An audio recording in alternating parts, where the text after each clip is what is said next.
Imagine checking into a hotel with no luggage, using a fake name, and requesting a dark room that looks out onto nothing. This isn't the start of a horror movie. It's the bizarre, true story of what happened in room 1046. In January 1935, a man calling himself Roland T. Owen walked into the hotel president in Kansas City. Staff noticed he had a scar on his head and a cauliflower ear, like a wrestler or a boxer. He paid for one night and went up to his room. For the next 2 days, the hotel staff grew increasingly puzzled. They overheard Owen talking to someone he called Dawn, but no one ever saw another person enter or leave the room. A maid who entered to clean found the room completely dark, with only a small lamp providing a faint glow. Owen seemed jumpy and nervous, asking her not to lock the door behind her when she left. Later that day, the phone was repeatedly found off the hook. The front desk would call, but get no answer. The next morning, it happened again. A bellman was sent to investigate. He found the door locked from the outside. Using a passkey, he stepped into the dark room and made a horrifying discovery. Roland T. Owen was on the floor, bound and brutally injured, but still alive.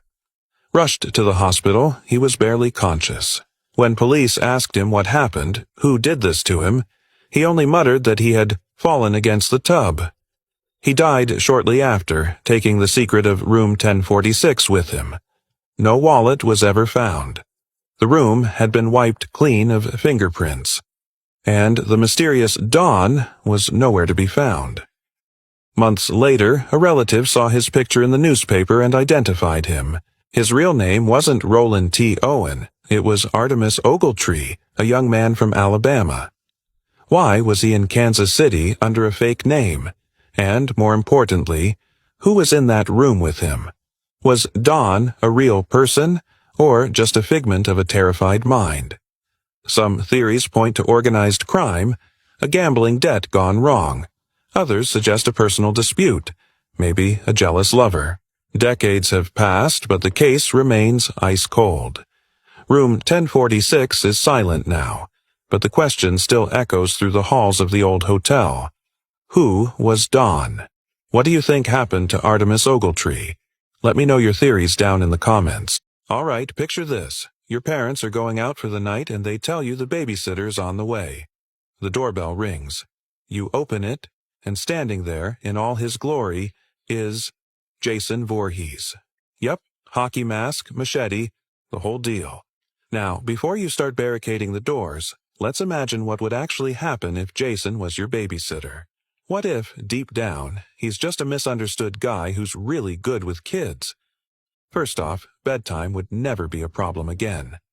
One stern, silent look from behind that mask, and you'd be in your PJs, teeth brushed, and under the covers faster than a counselor at Camp Crystal Lake. No more 5 more minutes. Jason doesn't negotiate, but he'd also be surprisingly good at bedtime stories. He probably wouldn't read from a book, but he'd act out thrilling tales of survival in the woods, teaching you valuable skills like how to build a shelter and find the best hiding spots. Practical life lessons, right? Dinner time would be an adventure. Forget boring mac and cheese. Jason's a survivalist. He'd probably teach you how to toast the perfect marshmallow over a small, very controlled campfire in the backyard. Safety first, of course.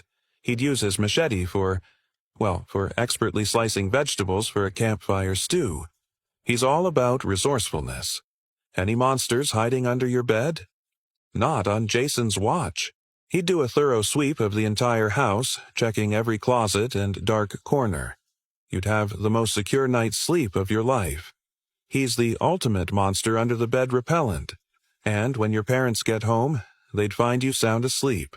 The house spotless and eerily quiet, and Jason just standing stoically in the corner.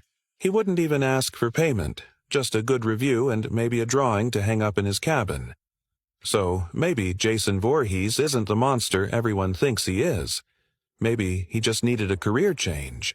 Who knows, he might just be the best babysitter you never knew you needed. What do you think?